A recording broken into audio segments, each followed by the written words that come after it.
ऐ ऊपर वाले, मेरे तो करम ही फूट गए जो मुझे ऐसी बहू मिली। दिन चढ़ गया है लेकिन अभी ये महारानी सोकर ही नहीं उठी। अरे बादल, बादल बेटे, जा अब तू ही उसे जगा। अपनी माँ की बात सुनकर बादल कव्वा अपनी पत्नी के पास जाता है।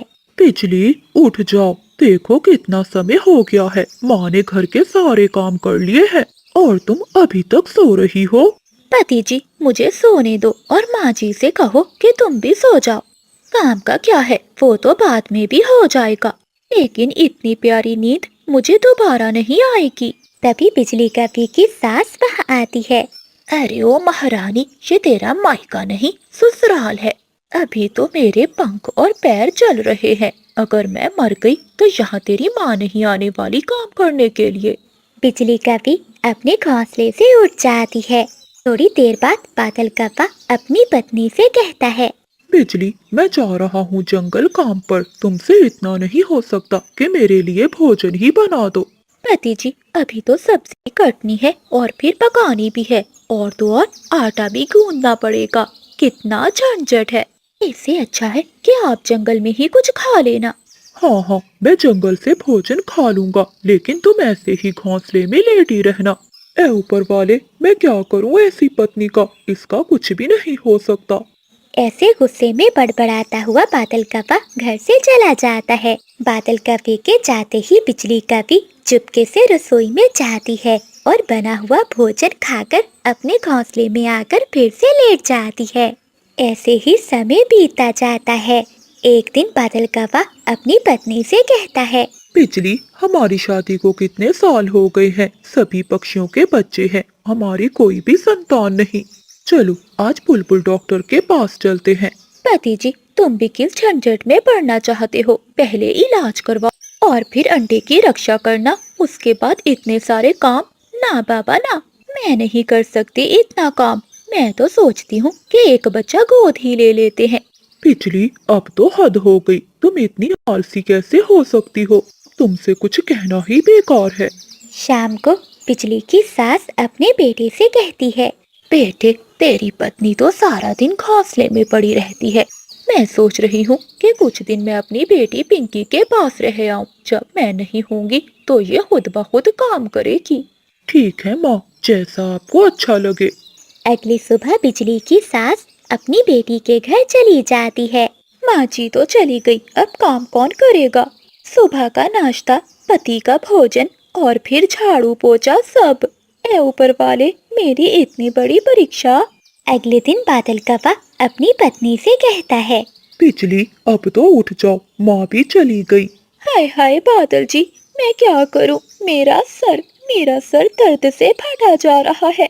बिजली, पहले क्यों नहीं बताया कि तुम्हारे सर में दर्द है। कोई बात नहीं, मैं जंगल से भोजन खा लूंगा, लेकिन हाँ, तुम अपने लिए भोजन जरूर बना लेना। बादल कव्वा बिना खाए ही घर से चला जाता है। अरे वाह, अब तो मैं मजे करूंगी। अब तो वो बुढ़िया भी नहीं है काय काय करने के लिए। मुझे भी भूख लगी है, बनाने का झंझट मैं नहीं कर सकती। हाँ, एक काम करती हूँ, तोते के ढाबे से खाना ऑर्डर कर देती हूँ। बिजली कव्वी तोते को फोन करती है और खाना ऑर्डर कर देती है। थोड़ी देर में तोता बिजली कव्वी को पार्सल दे जाता है। बिजली कव्वी मजे मजे से वो सारा भोजन खाती है और फिर लेट जाती है। अब रोज ऐसे ही होने लगता है। बिजली कव्वी रोज कोई ना कोई बहाना बनाकर लेटी रहती। एक दिन बादल कव्वा अपनी पत्नी से पूछता है, क्या बात है बिजली, मुझे घर में कोई भोजन दिखाई नहीं देता। आखिर तुम क्या खाती हो। पति जी, मैंने क्या खाना है, सूखे दाने ही खा लेती हूँ। माँ जी क्या कही, मुझे तो बीमारियों ने ही पकड़ लिया। लगता है पति जी, अब मैं ज्यादा दिन नहीं जीऊंगी। कव्वा अपनी पत्नी की बातें सुनकर हैरान था। शाम को बादल कव्वा ही अपने लिए और अपनी पत्नी के लिए भोजन बनाया करता था। एक दिन बादल कव्वा जंगल में बहुत परेशान बैठा था। तभी उसकी दोस्त चिड़िया वहाँ आती है। क्या हुआ बादल भैया, आप बहुत परेशान लग रहे हैं। क्या बताऊँ चिड़िया, मेरी पत्नी बहुत बीमार है। पूरा दिन कुछ भी नहीं खाती, सारा दिन ऐसे ही लेटी रहती है। बादल भैया, मेरी जानने वाली एक बुलबुल डॉक्टर है, आप अपनी पत्नी को वहीं ले जाएं। हाँ चिड़िया बहन, तुम ठीक कह रही हो, मैं अभी जाता हूँ। बादल कौवा अपने घर की तरफ चला जाता है। जब वो घर के पास पहुंचता है तो वो देखता है कि चीकू तोता भोजन का पार्सल बिजली कौवी को दे रहा था। अच्छा, तो ये बात है, ये हर दिन भोजन तोते के होटल से खाती है, इसलिए घर में भोजन नहीं बनता। ये तो मुझे बिल्कुल ठीक दिखाई दे रही है। अब मैं भी इसे सबक सिखाता हूँ। बादल कौवा थोड़ी देर वहीं रुकता है और फिर घर में चला जाता है। तब तक बिजली कौवी वो सारा भोजन खा चुकी थी। अपने पति को देखकर बिजली कौवी चौंक जाती है। अरे पति जी, आप इस समय यहाँ? बिजली, तैयार हो जाओ, चलो हमें डॉक्टर के पास जाना है। अब तुम्हारा चेकअप करवाना बहुत जरूरी है। देखो तो अपने आप को, कितनी कमजोर हो गई हो। नहीं नहीं पति जी, इतना परेशान होने की क्या जरूरत है। आप चिंता नहीं करिए, मैं कुछ ही दिनों में ठीक हो जाऊंगी। नहीं नहीं, मैं कुछ भी नहीं सुनूंगा, हॉस्पिटल तो जाना ही होगा। बादल कौवा पहले ही चिड़िया से कहकर बुलबुल डॉक्टर को सब समझा चुका था। अपने पति की जिद के कारण बिजली को हॉस्पिटल जाना ही पड़ता है। बुलबुल डॉक्टर, मेरी पत्नी की तबीयत बहुत खराब रहती है, खाना पीना भी छोड़ दिया है। आप इसे बचा लीजिए, मैं अपनी पत्नी को खोना नहीं चाहता। ठीक है कौवे, आप चिंता नहीं करें, मैं अभी इसके सारे चेकअप करती हूँ। फिर बुलबुल डॉक्टर बिजली कौवी के चेकअप करती है। कौवे, ये तो बहुत बुरा हुआ, तुम्हारी पत्नी की एक किडनी खराब हो गई है। हमें जल्दी से जल्दी ऑपरेशन करके उसे निकालना होगा। अगर ऐसा ना किया तो इसकी जान को खतरा है। ये सुनकर बिजली कौवी पूरी तरह से डर जाती है। चलो कौवी बहन, जल्दी से ऑपरेशन करना होगा और तुम्हारी किडनी निकालनी होगी। नहीं नहीं पति जी, मुझे कुछ भी नहीं हुआ, मैं बिल्कुल ठीक हूँ। चलो चलो घर चलो, मुझे ऑपरेशन नहीं करवाना। बिजली, तुम डरो नहीं, एक छोटा सा तो ऑपरेशन है, उसके बाद तुम ठीक हो जाओगी। चलिए कौवी बहन, 1 मिनट की भी देरी आपकी जान ले सकती है। बादल जी देखो मेरी तरफ, क्या मैं तुम्हें भी मार लगती हूँ? बिजली, तुम सारा दिन तो घोंसले में लेटी रहती हो, और तुम्हारे सर में दर्द भी तो कितना होता है। ना कुछ खाती हो और ना कुछ पीती हो। बादल जी, मैंने सब झूठ बोला था, मुझे बहुत भूख लगती है। मैं तो ये सब काम ना करने के बहाने बनाती थी। मेरे सर में कोई भी दर्द नहीं है। ये तो मैंने काम से बचने के लिए सब नाटक किया था। चलो अब मुझे घर ले चलो। बिजली, मुझे पता है ये सब तुम झूठ बोल रही हो ताकि ऑपरेशन से बच जाओ। नहीं बादल जी, मुझे आपकी कसम, अपनी माँ की कसम, मुझे अपने मामा चाचा सबकी कसम, मैं बिल्कुल ठीक हूँ। मुझे माफ कर दो बादल। डॉक्टर जी, अब तो इसकी किडनी निकाल ही दो, तभी इसका आलस निकलेगा। पति जी, अब मैं कभी आलस नहीं करूँगी, समय से पहले काम करूँगी। लेकिन मुझे यहाँ से ले चलो। ठीक है बिजली, मैंने तुम्हें माफ किया, लेकिन पहले मुझे चिकन की बिरयानी खिलानी होगी। हाँ हाँ पति जी, चलिए मैं अभी बना कर देती हूँ। इस तरह बादल कौवा अपनी आलसी पत्नी की अकल ठिकाने लगाता है। कोमल चिड़िया बचपन से ही अभागी थी। जब वो छोटी थी तो उसकी माँ की मृत्यु हो गई थी। तब उसके पिता ने दूसरी शादी कर ली। सौतेली माँ ने भी कोमल चिड़िया को खूब परेशान किया। ऐसे ही दुख सहते सहते वो बड़ी हो गई। एक दिन कोमल चिड़िया की शादी बंटी चिड़े से हो जाती है। चिड़िया की सास बहुत सख्त मिजाज की थी। वो कोमल चिड़िया पर बहुत अत्याचार करती थी। अरे ओ बहू, उठो, जल्दी से झाड़ू पोछा करके मेरे लिए चाय बना कर ले आओ। सावित्री अपनी बहू से हमेशा काम ही करवाती रहती। अगर वो थोड़ी देर भी बैठती तो उसे किसी दूसरे काम में लगा देती। बहू, तुम्हारे साथ जिन जिन पक्षियों की शादी हुई है, अब तक तो उनके बेटे हो चुके हैं। मैं बता रही हूँ, मुझे भी बेटा ही चाहिए।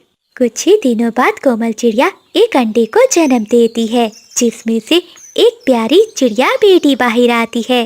जब सावित्री चिड़िया की बेटी को देखती है तो बहुत गुस्से में आ जाती है। अरे ओ कलमोही, बोला था ना कि बेटा चाहिए, बेटी नहीं। बंटी चिड़ा चुपचाप खड़ा अपनी माँ की बातें सुन रहा था। वो अपनी माँ को एक बार भी नहीं समझाता। अगली बार कोमल चिड़िया फिर से एक अंडे को जन्म देती है। सुन ले, अगर इस बार बेटा ना आया तो तेरी खैर नहीं होगी। लेकिन कुछ दिनों बाद उस अंडे से भी एक चिड़िया बेटी बाहर आती है। ये देखकर सावित्री आसमान सर पर उठा लेती है। ऐ ऊपर वाले, लगता है मुझे पोते का मुंह। बादल कप्पा और बिजली कवि अपने पुराने दोस्तों से मिलने सागर वाले जंगल में आते हैं। उन दोनों के पास एक पुरानी पोटली थी जिसमें उन दोनों की चीजें थी। वो दोनों पति पत्नी सबसे पहले कोमल चिड़िया के घर जाते हैं। बिजली, चिड़िया ने तो बहुत अच्छा घर बना लिया है, हम 1-2 दिन यही रहेंगे। पति जी, कोमल चिड़िया मेरी पुरानी जानने वाली है, हम 1-2 दिन क्या, यहाँ पूरा हफ्ता रहेंगे। ऐसा कहते हुए बिजली कवि कोमल चिड़िया के दरवाजे पर दस्तक देती है। कोमल चिड़िया दरवाजा खोलती है। बिजली बहन, बादल भैया, आप बिना बताए ही आ गए। कोई बात नहीं, आइए आइए। कोमल चिड़िया उन कपों को अपने घर में ले जाती है।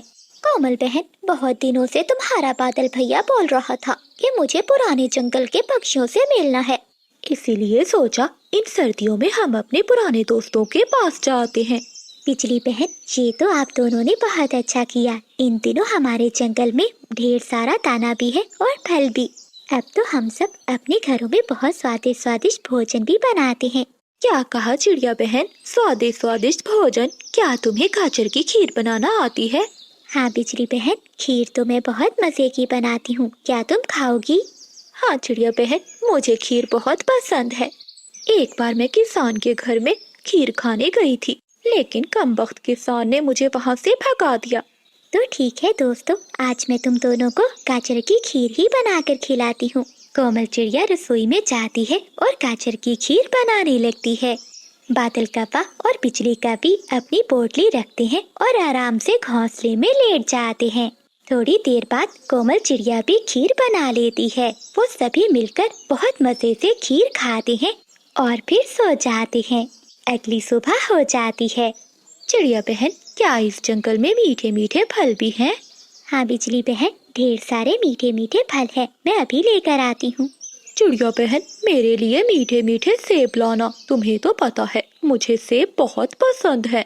हाँ हाँ बादल भैया, मुझे सब मालूम है। फिर कोमल चिड़िया अपनी टोकरी उठाती है और जंगल में से मीठे फल लेने चली जाती है। रास्ते में चिड़िया को कबूतर मिलता है। चिड़िया बहन, कहाँ जा रही हो? कबूतर भैया, मेरे घर में बिजली और बादल आए हैं, मैं उन्हीं के लिए मीठा फल लेने जा रही हूँ। चिड़िया, वही चोर कौवे?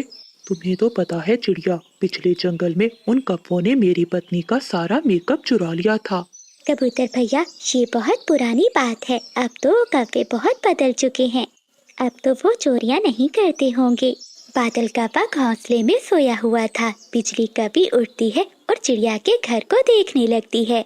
बिजली कभी दूसरे कमरे में जाती है, वहाँ एक अलमारी थी। बिजली कभी वो अलमारी खोलती है तो उसमें एक पोटली थी।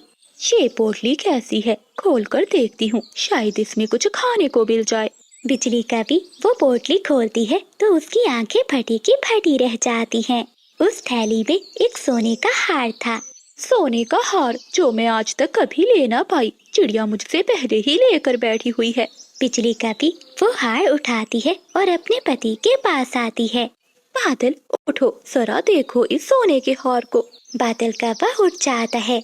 ये क्या, सोने का हार? बिजली, ये तुम्हें कहाँ से मिला? बादल, मैंने ये सोने का हार चिड़िया की अलमारी से निकाला है।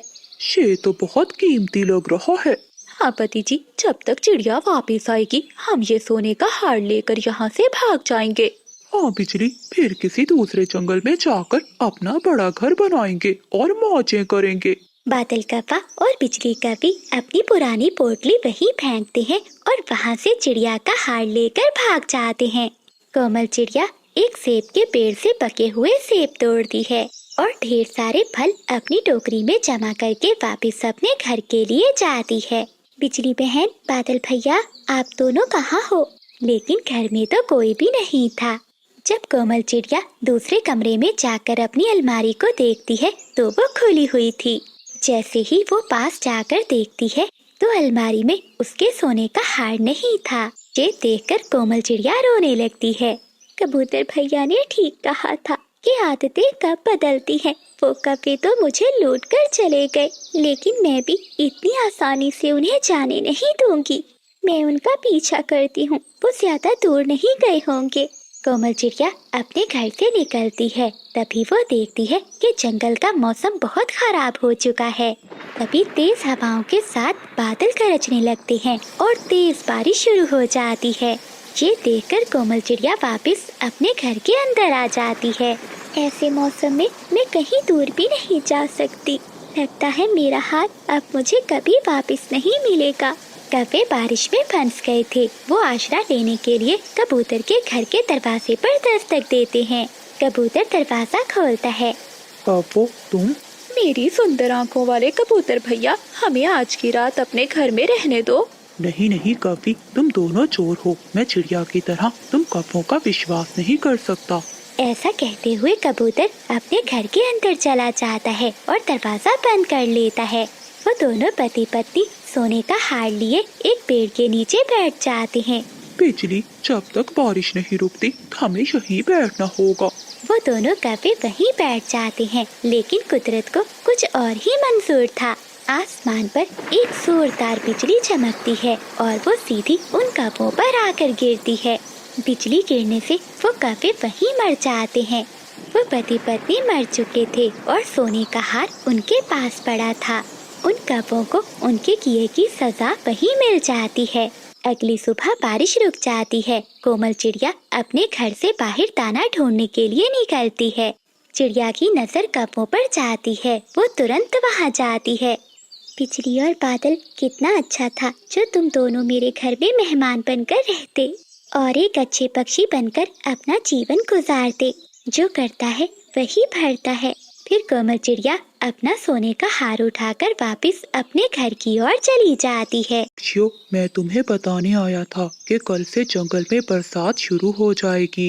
इसलिए कौवा और कौवी, तुम पक्षियों को बता देना कि सभी पक्षी अपने अपने घरों में दाना जमा कर लें। कालू बादल, ठीक है, अब तुम घर जाओ, हम जंगल के सभी पक्षियों को बता देंगे। कौवों को बारिश का बताकर कालू बादल वहाँ से चला जाता है।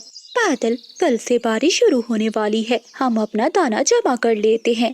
परंतु बिजली, कालू बादल ने कहा था कि हम बाकी पक्षियों को भी बता दे। तुम चुप कर जाओ, किसी को बताने की कोई जरूरत नहीं है। जब बारिश आएगी तो हमारे पास दाना पानी जमा होगा और फिर दूसरे पक्षी भूख से मरेंगे। ये देखकर मुझे बहुत मजा आएगा। ऐसा कहते हुए वो कौवा और कौवी घर से अपनी टोकरियां उठाते हैं और दाना जमा करने के लिए मैदान की ओर चली जाते हैं। मैदान में गेहूं की फसल थी। वो दोनों पति पत्नी अपनी अपनी टोकरियां गेहूं से भर लेते हैं। बिजली बहन, ना तो कोई बारिशों का मौसम है और ना ही जंगल में कोई तूफान आने वाला है। फिर तुम दोनों इतना सारा दाना घर क्यों लेकर जा रहे हो? आप कुछ दाना बाद में आने वाले पक्षियों के लिए भी छोड़ दें। चिड़िया, हमारे घर में मेरी माँ और मेरी बहन आ रही हैं और बादल के मामा भी आने वाले हैं, इसीलिए हम ढेर सारा दाना लेकर जा रहे हैं। बिजली कभी कोमल चिड़िया को नहीं बताती कि कल से बारिशें शुरू हो जाएंगी। वो अपनी टोकरियां भरते हैं और वहाँ से चले जाते हैं। कोमल चिड़िया भी दाना लेती है और अपने घर चली जाती है। मम्मा, कल हम दूसरे जंगल नानू के घर जाएंगे। अमीना बेटी, जंगल का मौसम भी ठीक है, कल मैं अपने बच्चों को नानू के पास लेकर जाऊंगी। दूसरे दिन जंगल के सभी पक्षी अपने अपने कामों पर निकल जाते हैं। किसी पक्षी को भी मालूम नहीं था कि थोड़ी देर बाद जंगल का मौसम बदल जाएगा। कोमल चिड़िया अपने बच्चों के साथ घर से निकली ही थी कि तभी उसका ध्यान पहाड़ों की ओर जाता है, जहाँ काले बादल देखकर चिड़िया डर जाती है। चलो बच्चों, हमें घर वापस लौटना होगा।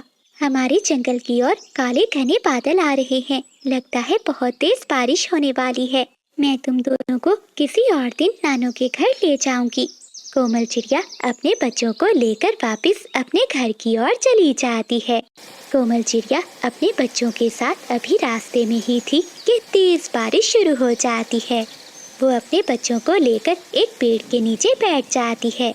बच्चों, अगर ऐसे ही बारिश में भीगते रहे तो हम सब बीमार हो जाएंगे। हमें किसी पक्षी के घर चले जाना चाहिए। यहाँ थोड़ी दूर ही कबूतर का घर है, हम वहीं जाते हैं। फिर कोमल चिड़िया अपने दोनों बच्चों को लेकर कबूतर के घर जाती है। वो कबूतर के दरवाजे पर दस्तक देती है। कबूतर दरवाजा खोलता है। लो चिड़िया बहन, अब तुम भी आ गई। जब कोमल चिड़िया कबूतर के घर जाती है तो बाकी सभी पक्षी भी कबूतर के घर में बैठे हुए थे। चिड़िया बहन, मैं कल पहाड़ों के पास से आ रहा था कि तभी मुझे कालू बादल मिला।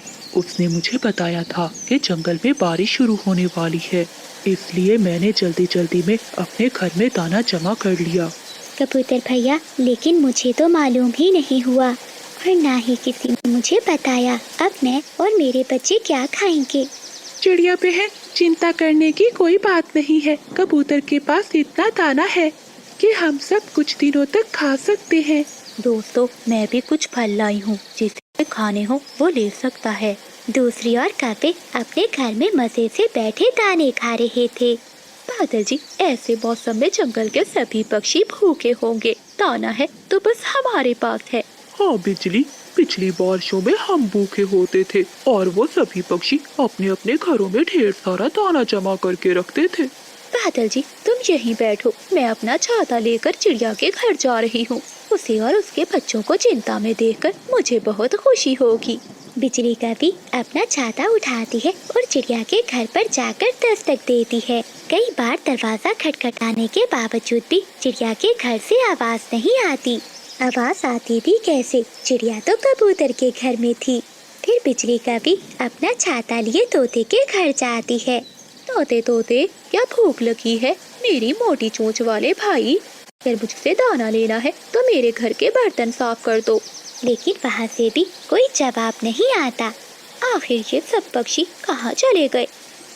फिर बिजली कभी अपना छाता लिए कबूतर के घर जाती है। अरे पक्षियों, तुम सब यहाँ? मुझे तो लगा था कि तुम सब पक्षी बहुत परेशान होगे, क्योंकि जंगल में बारिश बिना बताए ही आ गई है।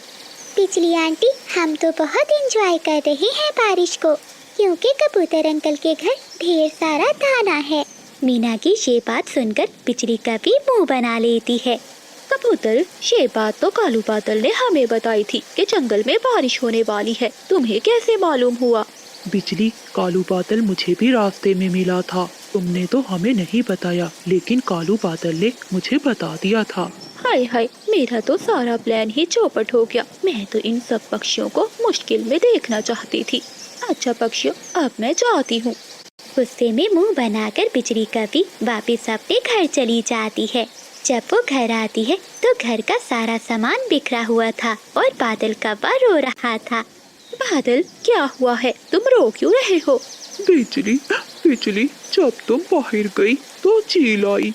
वो मुझे मारकर सारा दाना छीन कर ले गई और कहा कि अगर मैंने शोर मचाया तो वो मुझे भी मार देगी।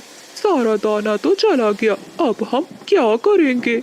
ये सुनकर बिजली कभी भी रोने लग जाती है। बादल जी, सच ही कहते हैं, जो दूसरों का बुरा सोचता है उसका अपना ही बुरा होता है। फिर वो पति पत्नी रोते हुए कबूतर के घर जाते हैं।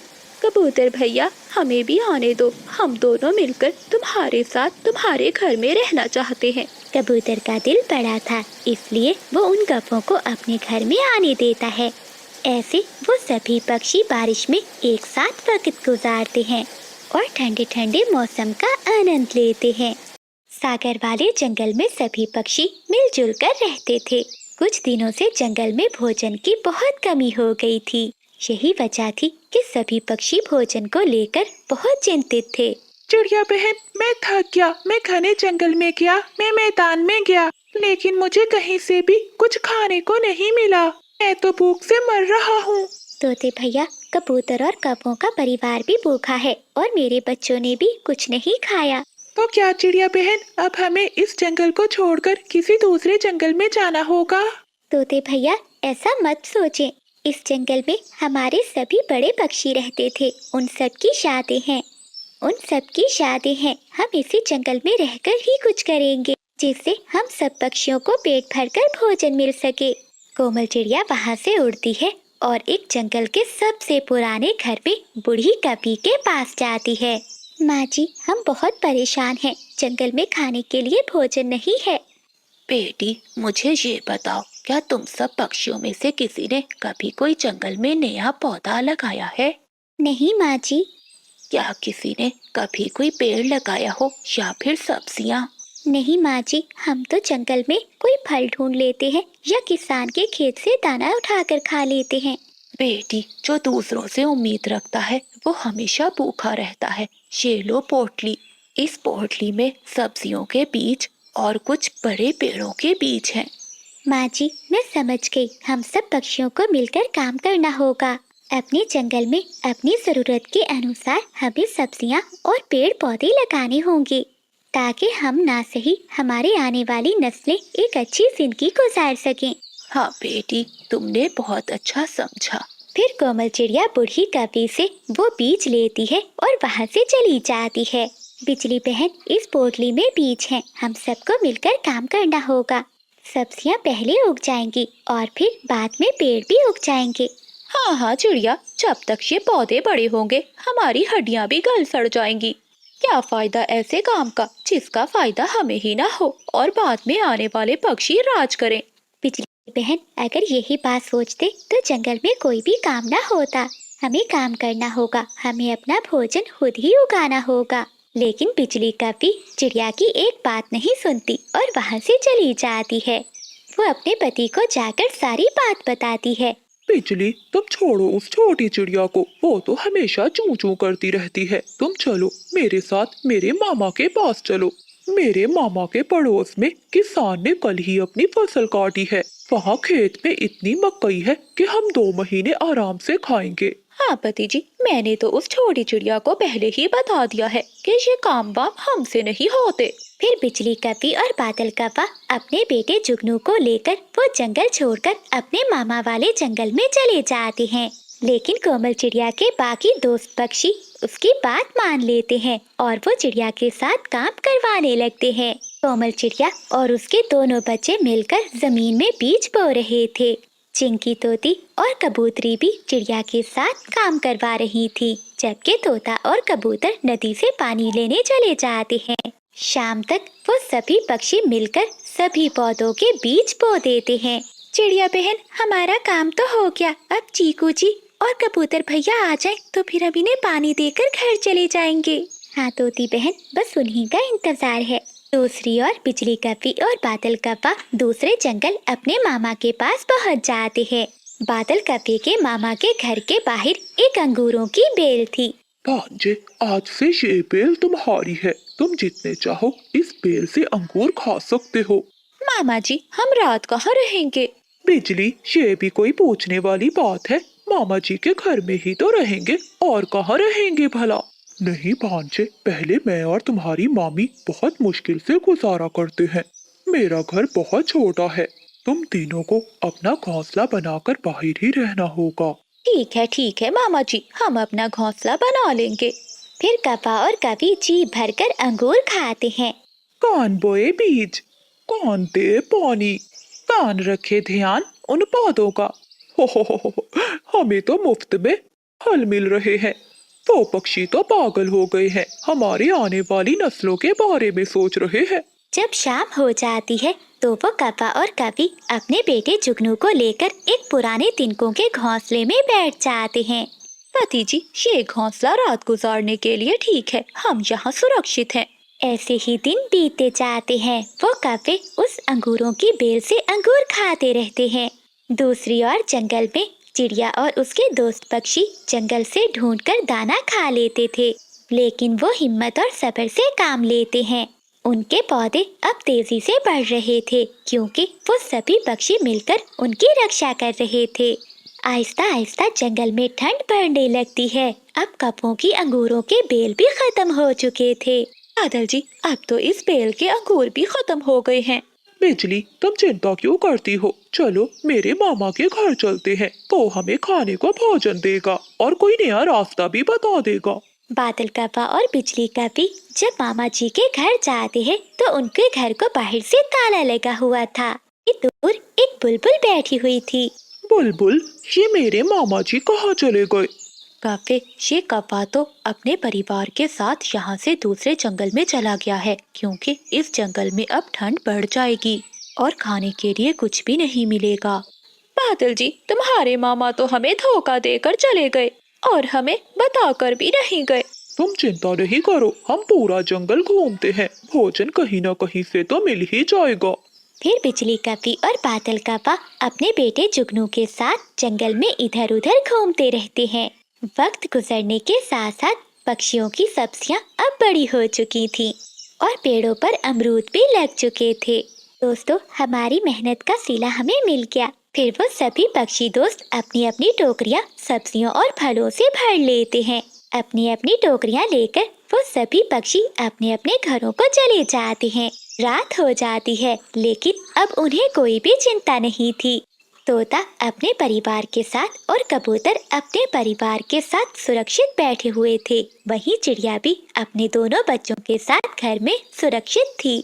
मुश्किल में थे तो वो कौवे थे, जो अनजान पक्षियों की तरह इधर उधर मारे मारे फिर रहे थे। मम्मा, मम्मा, मुझे बहुत ठंड लग रही है। जुगनू बेटा, ठंड तो मुझे भी बहुत लग रही है, मगर मैं क्या करूं? बिजली, चलो उन झाड़ियों में छुप कर बैठ जाते हैं। वो तीनों झाड़ियों में जाकर छुप जाते हैं, लेकिन वहाँ तो ओस का पानी था, उन्हें और भी ठंड लगती है। अगली सुबह हो जाती है। जुगनू, जुगनू बेटा, उठ जाओ। लेकिन जुगनू उठ नहीं रहा था। बादल कप्पा जब अपने बेटे को उठाता है तो वो किसी पत्थर की तरह जम चुका था। वो नीचे गिर जाता है, जुगनू मर जाता है। वो छोटा बच्चा ठंड बर्दाश्त नहीं कर पाता और मर जाता है।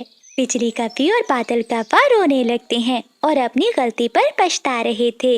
लेकिन अब पछताने से क्या फायदा जब चिड़िया चुग गई खेत। इसलिए कहते हैं कि समय पर किया गया फैसला जिंदगी में आराम लाता है और एक भी गलत फैसला जिंदगी बर्बाद कर सकता है। प्यारे दोस्तों, इस कहानी को लाइक, चैनल को सब्सक्राइब और अपने दोस्तों के साथ शेयर करना मत भूलिएगा। आपका धन्यवाद।